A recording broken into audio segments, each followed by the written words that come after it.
We're joined now by Creighton head coach Greg McDermott and student athletes Stephen Ashworth, Jemiah Neal, Ryan Cockbrenner, and Sammy Osmani.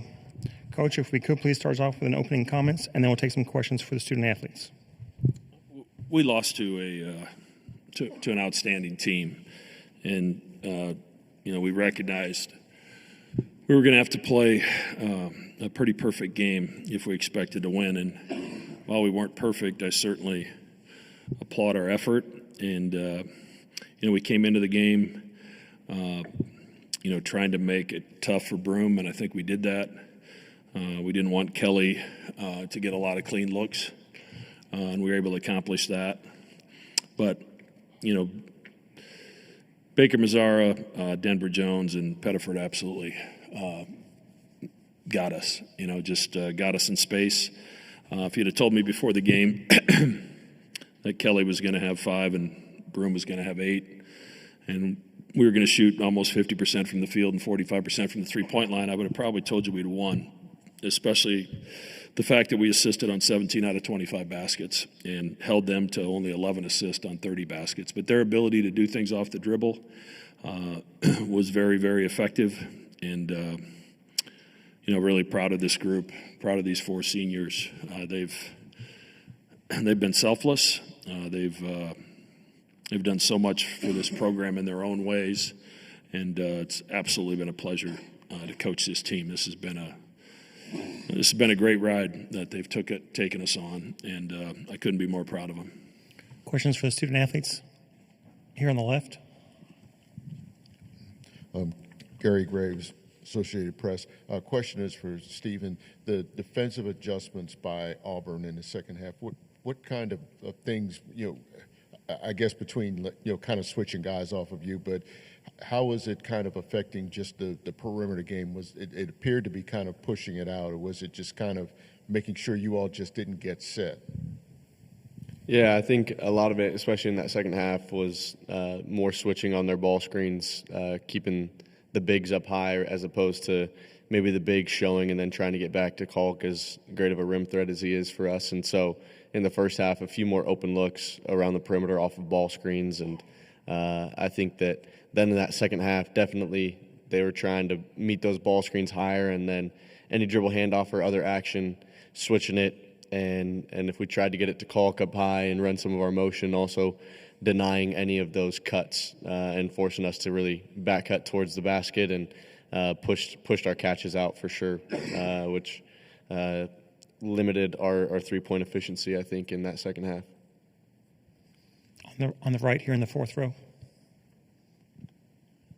Matt DeMarinis, White and Blue Review for Ryan.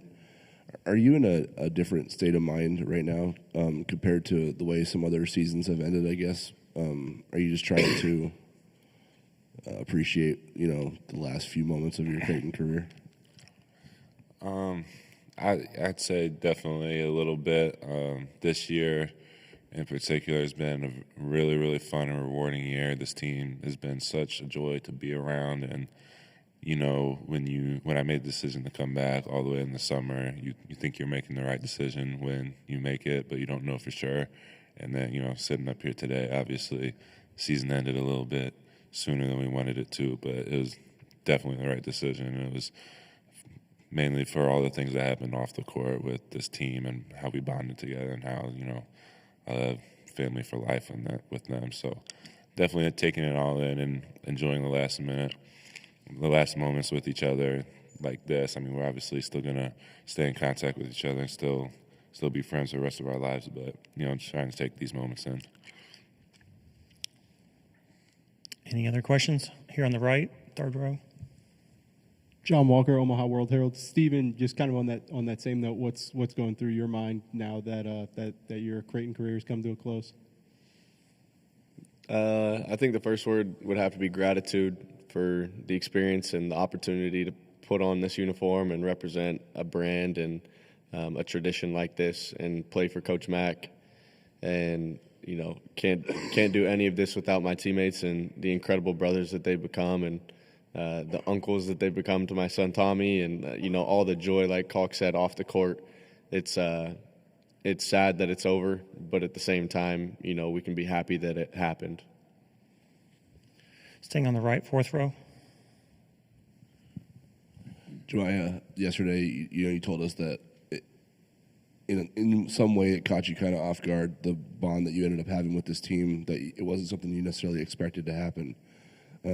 As you're out there battling tonight and the seconds are ticking away, what are you going to remember about what this year represented and I guess how it fulfilled your last year of college basketball?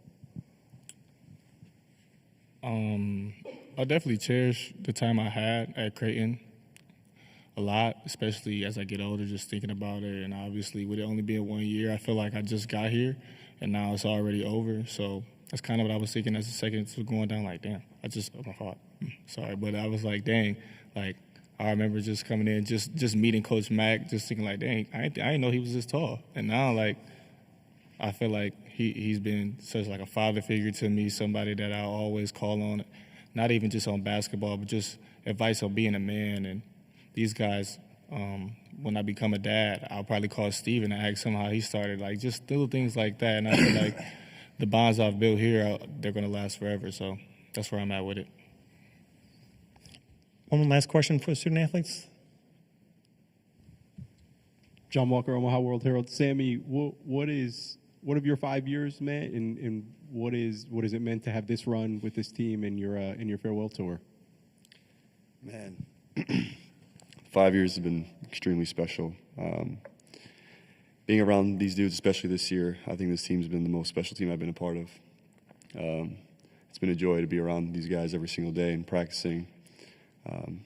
I felt like I think I did a great job of staying in the moment this year. I knew it was going to be my last year, taking it all in. But there's definitely some more reflecting to do. There's so many different memories I could pick out, but just overall, it was just a pleasure to be around all these guys. And unfortunately, we ended short today, but I think we, played with class throughout the year and did the right things, and just ended short. So, yeah. Okay, guys, you can go ahead and return to the locker room. Thanks for your time. We'll take more questions for Coach here in just a minute. So you remember how to spell your name? Yeah. Jemiah, take your name. Okay, raise your hand, please, and we'll get some more questions for Coach. Fourth row on the right.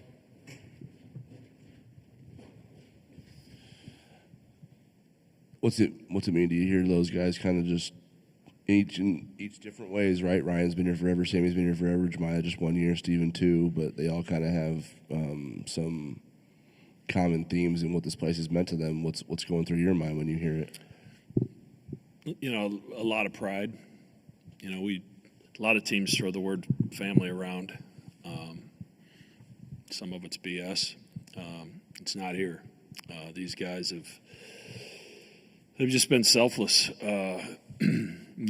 From Sammy for 5 years, knowing you're not going to play, to show up every day with the right attitude and get that scout team ready to go. And, Jemiah, just the growth in 1 year. You don't see 1 year players make the strides that he's made from when we watched him play in those first few games in November to how he's played in March. It's been very rewarding to see that. And then, Steven, everybody's worried about what are we going to do without Ryan Nembhard. And I think the best compliment I can get Steven is now everybody's going to wonder what are we going to do without Steven Ashworth. His fingerprints are all over the last 2 years, his positive leadership. He has a way of talking to his teammates and helping correct them that makes them feel good. And that's quite a trait to have. And he shows up at practice with the glass half full every day. And even when us as coaches maybe are a little bit down about the last game, it's hard not to be fired up and ready to go when you see Steven's approach in practice. And then Ryan, we live in an era of self-promotion, and that dude has no agenda for himself, zero. You hear guys talk about building their brand. The only brand he cares about is that name in the front of his jersey, and that's all he's ever cared about. And as I told him in the locker room, I remember watching him in that gym in St. Louis, tripping over himself and wondering, can we make a player out of this guy? And just to see what he's done and how he's done it, and how his leadership evolved and his confidence has evolved. He for 2 years he wouldn't even ask a girl out on a date, let alone think about marrying somebody, and now he's got a wonderful wife in Rachel. So it's been an absolute pleasure. The journey's been incredible with this group, and especially where we started, in December. Our margin for error was gone because of a lot of things that transpired in November and December, and we played really well in a good league and in the tournament to take that decision. There was no decision on whether Creighton was going to be in the NCAA tournament, and then we fought a great team for 30-some minutes before they kind of got away from us. Third row on the right. Mac, you've talked extensively throughout the season about how much Ryan has meant to you guys through the last 5 years and kind of this ever-changing landscape, that he's become somewhat of a son to you. What is it like to have that last embrace with him, and now that it's all over? Yeah, I mean, it's hard. Hard on one hand, sad on one hand, but so prideful on the other. Like, just to see how far he's come, and the way he's carried himself, and he's won more games than anybody that's ever worn a Creighton uniform. He's won more NCAA tournament games than anybody that's ever worn his uniform. I mean, his jersey will hang in the rafters someday, and he cares absolutely nothing about any of that, zero. And that's what makes him so special. He's just his leadership this year with this team when we were struggling, like, he just was an everyday guy. And all you can ask for your leaders is everybody else in your organization needs to know what to expect from you every day. And that never changed with Ryan. It never changed with Steven. But he's become like a son to me because we've been through a lot together. He's always had my back. I've always had his, and I'm obviously going to really miss him, not just on the court, but our relationship off the floor. Fourth row there on the right. Abby Gallant, the Creightonian. Coach, these players played their hearts out all the way up until the last second of this game, and it's been that way the whole season. What does that show about their attitudes and just the way that they've played up until the very last minute of their season and career? They really care about this program, and they really care about this university, and they're very grateful for the support that we receive. 17,000 people every single night, and the way our booster base have stepped up to support our program in so many ways in this ever-changing landscape. You can't have a successful program without tremendous support, and we've got some of the best, some of the people that have been with us through thick and thin. It's been incredible, and that's why it's easy for these guys to go out there and lay it all on the line. And like I said, in this world that we're living in now, where things are becoming so transactional and everybody's looking for the best deal. Ryan Kalkbrenner could have left a couple times, and he never even thought about that. He had to make a decision whether to go in the draft. But in terms of, chasing a higher number somewhere, like, he never thought of that. And all these guys, it's never become an issue. Their teammates are the only thing that's important to them, and representing this university in a first-class manner. And it's those days are harder to duplicate in the world we're living in, and that's why these four are so special. I hope in a few years I'm still saying the same thing about our leadership, that it's been selfless and it's been about the name on the front of the jersey, but that's becoming increasingly difficult. Anything else? Coach, we appreciate your time always. Thank you. Thanks, Coach. Appreciate you. You guys have been great hosts. Thank you. Sorry about your wait. What's that?